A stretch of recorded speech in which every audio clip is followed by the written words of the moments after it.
ভালো আছো? হ্যাঁ, আমি ভালো আছি। তুই কেমন আছিস? ভাইয়া আমিও ভালো আছি। এবার ঈদে তুমি বাসায় আসবে না? না রে বোন, এবারও আমার বাসায় যাওয়া হবে না। কেন ভাইয়া তুমি বাসায় আসবে না?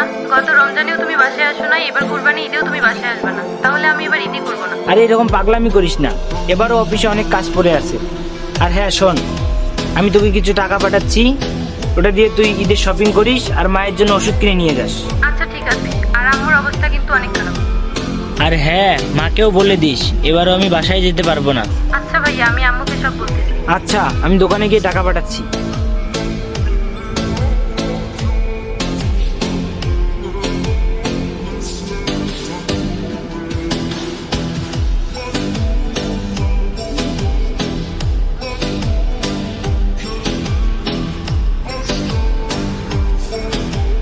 সব ঠিকঠাক আছে তো? হ্যাঁ, সব ঠিকঠাক আছে।